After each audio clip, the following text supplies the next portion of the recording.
Hello students, कैसे हैं आप सभी। आज हम ज्योग्राफी में लेसन 7 करेंगे। भारत का भूगोल का सेकंड पार्ट, भौतिक विभाजन। भारत का भौतिक विभाजन कैसा है। भारत में पाई जाने वाली भौतिक आकृति विभिन्न प्रकार की होती है, जैसे पर्वत, पठार, मैदान, तट तथा द्वीप समूह। भारत के उत्तर में बर्फ से ढका हिमालय संतरी का कार्य करता है। एक तरह से जो संतरा होता है, संतरा का छिलका होता है, वो कवर करता है ताकि अंदर के जो संतरे का ख़राब ना हो जाए अंदर के खाने के लिए। हिम प्लस, इसीलिए जो बर्फ़ है वो हमारे हिमालय पर्वत पर वो हमें कवर करके रखती है। हिम प्लस आलय, हिमालय, जिसका अर्थ होता है हिम का घर। हिमालय पर्वत को 3 मुख्य समांतर श्रृंखलाओं में बांटा गया है। उत्तर में वृहत हिमालय, मध्य हिमालय और शिवालिक। तो हमारा फर्स्ट है, उत्तर में स्थित वृहत हिमालय या हिमाद्री कहा जाता है। इसी श्रृंखला में विश्व की सबसे ऊंची श्रृंखला भी है, शिखर भी है, जो हमारी माउंट एवरेस्ट है। दक्षिण में स्थित जो वृहत हिमालय, उसके नीचे मध्य हिमालय या हिमाचल है। यह हिमाद्री के दक्षिण में स्थित है। देखिए, ये हमारा हिमालय है, ये रही वृहत हिमालय, दूसरा हिमालय, ये हिमालय है, ये वृहत हिमालय, दूसरा हिमालय, तीसरा है शिवालिक। ये ऐसे हिमालय के 3 बांटों में डिवाइड हो रहा है।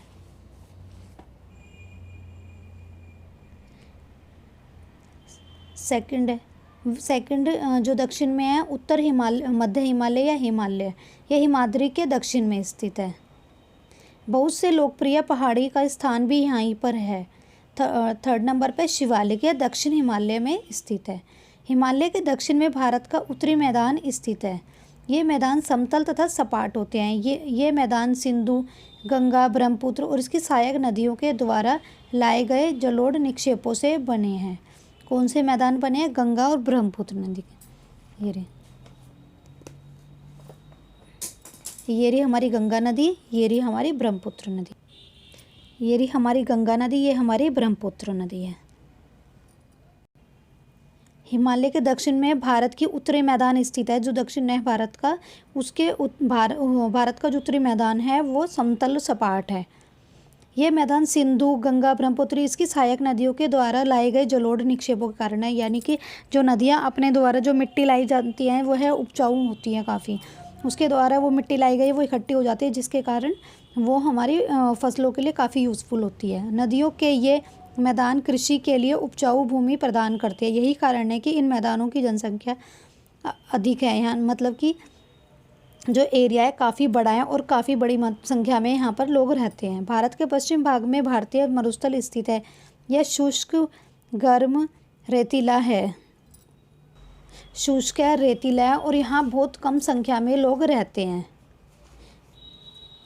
भारत के पश्चिम भाग में भारतीय मरुस्थल है। ये रहा भारतीय मरुस्थल, थार का मरुस्थल, और ये इधर है लद्दाख में लेह, जो ठंडा मरुस्थल है। ये रहा भारत का थार, गर्म मरुस्थल। उत्तरी मैदानों के दक्षिण में प्रायद्वीप पठार पाए जाते हैं। इसकी आकृति त्रिभुजाकार है। किन की आकृति त्रिभुजाकार है? जो उत्तरी मैदान के दक्षिण में पाए जाते हैं प्रायद्वीप पठार, इनकी आकृति त्रिभुजाकार है। इनका धरातल काफ़ी ऊंचा नीचा होता है। इस क्षेत्र में बहुत सी पहाड़ियाँ, श्रृंखलाएँ तथा घाटियाँ स्थित हैं। उत्तर पश्चिम में अरावली पर्वत श्रृंखला स्थित है, जो कि विश्व की सबसे पुरानी श्रृंखला है। ये रही उत्तर पश्चिम में अरावली पर्वत श्रृंखला है। विंध्य व सतपुड़ा भी इसकी महत्वपूर्ण श्रृंखलाएं हैं। इन श्रृंखलाओं से होकर नर्मदा, ताप्ती नदी बहती है। यह नदियां पश्चिम की तरफ बहने वाली नदियां हैं जो अरब सागर में गिरती हैं। ये रही सतपुड़ा श्रेणी, ये रही विंध्य श्रेणी, ये रही। और ये नर्मदा, तापी को ताप्ती भी बोला जाता है। तापी और ताप्ती नदी ये पूर्व से पश्चिम की ओर जाती हैं। ये हमारा पश्चिम का भाग है, तो ये पूर्व, इधर पूर्व है। यहाँ पर ये पहाड़ियों से, जो पहाड़ी हैं, विंध्य श्रेणी, सतपुड़ा श्रेणी, यहाँ से ये दोनों नदियाँ आती हैं और ये पश्चिम में गिर जाती हैं पूर्व से आती हुई, नर्मदा और ताप्ती। और जबकि ये पूर्व में नदियाँ कौन सी है? गंगा नदी, महानदी, गोदावरी, कृष्णा और कावेरी। कावेरी भी ही है गिरी। ये सब पश्चिम से पूर्व की ओर बहने वाली हैं, इस साइड से इस साइड बहती है। अरब सागर में।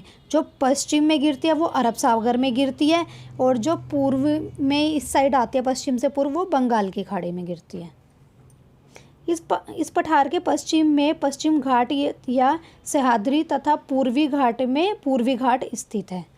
ये रहा, ये हमारे पहाड़ यहाँ से होता है, ये तो तट, ये समुद्र है, तो यहाँ से यहाँ तक तो ये तटीय क्षेत्र है, और यहाँ पर ये पहाड़ है, इस साइड भी ये तटीय क्षेत्र है, और उसके बाद ये पहाड़ है। तो इनको पूर्वी घाट, इनको पश्चिम घाट कहा जाता है।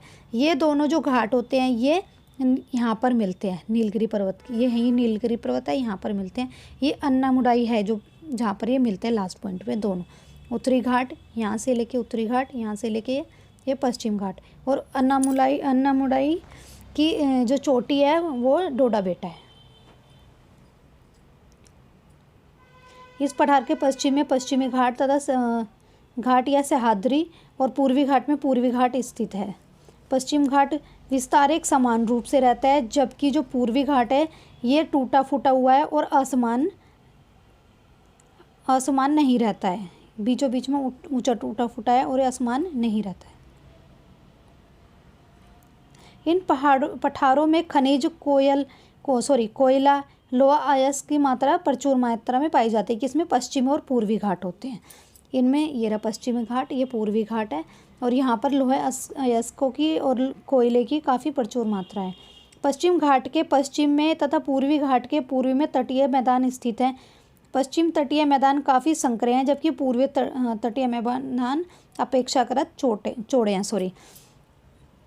ये ऊंचे नीचे हैं, यहाँ पहाड़ी कुछ एरिया है, यहाँ पर जबकि समान समतल है, और यहाँ पर ही काफ़ी जनसंख्या में लोग रहते हैं। पूर्व की ओर बहने वाली नदियाँ पूर्व की ओर बहती हैं।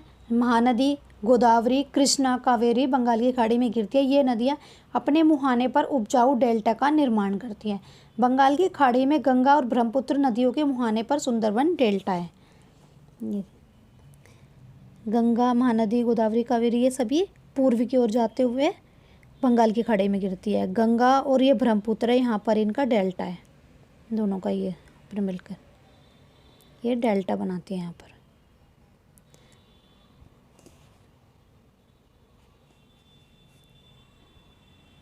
यहाँ पर डेल्टा बनाती है।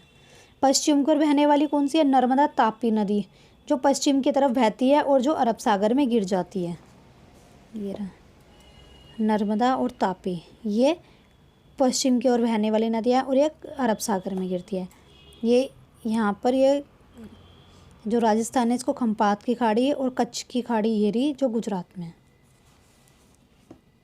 गंगा व ब्रह्मपुत्र नदी, गंगा तथा ब्रह्मपुत्र नदी विश्व की सबसे बड़ा डेल्टा बनाती है, जिसे सुंदरवन डेल्टा कहा जाता है। इस डेल्टा की आकृति त्रिभुजाकार है। डेल्टा स्थल का वह भाग जो नदी के मुहाने पर बनता है। यहाँ नदियाँ समुद्र में प्रवेश करती हैं और उस जगह को नदी का मुहाना कहा जाता है। जैसे जिस जगह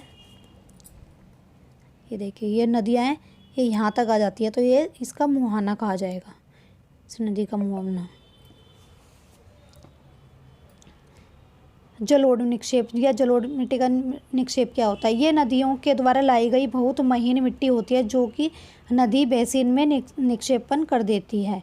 सहायक नदियाँ, एक नदी या सरिता जो कि मुख्य नदी में किसी भी तरह से आकर मिलती है तथा उसके जल को मुख्य नदी से विसर्जित करती है, यानी कि एक नदी की दूसरी सहायक नदी उसके साथ जो बह रही है नदी, वो सहायक नदी कहलाई जाएगी।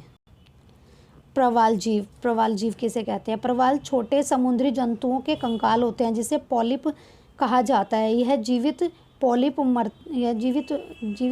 मरते हैं, यानी कि जो छोटे छोटे कीड़े होते हैं वो मर जाते हैं, उसके कारण जो उसका कंकाल होते हैं ना, कंकाल से ही वो प्रवाल भित्ति या प्रवाल जीव की स्ट्रक्चर तैयार होता है, और वहाँ पर बहुत सारे इकट्ठे हो जाते हैं, जिसके कारण ये ऊंची सतह हो जाती है, उसको ही प्रवाल भित्ति कहते हैं। अन्य पॉलिप की वृद्धि इन ठोस कंकालों के ऊपर होती है, जो बढ़ते बढ़ते काफ़ी ऊंचे हो जाते हैं और इस प्रवाल भित्ति का निर्माण करते हैं तथा प्रवाल भित्ति को दिखाता है। भारत में 2 द्वीप समूह भी हैं, लक्षद्वीप समूह और अरब सागर में स्थित है। जो द्वीप समूह भी है, लक्षद्वीप समूह अरब सागर में स्थित है। यह केरल के तट से कुछ दूरी स्थित है। ये हमारा इधर केरल है, ये हमारा लक्षद्वीप है। दूसरा है हमारा अंडमान निकोबार, ये रहा जो बंगाल की खाड़ी में है। अंडमान निकोबार द्वीप समूह भारत से दक्षिण पूर्वी दिशा में बंगाल की खाड़ी में स्थित है। द्वीप समूह में वर्ष 2004 में सुनामी आई थी। जब सुनामी भारतीय तट से टकराई थी तो किसी प्रकार लोगों ने अलग अलग तरीके से इस चुनौती का सामना किया।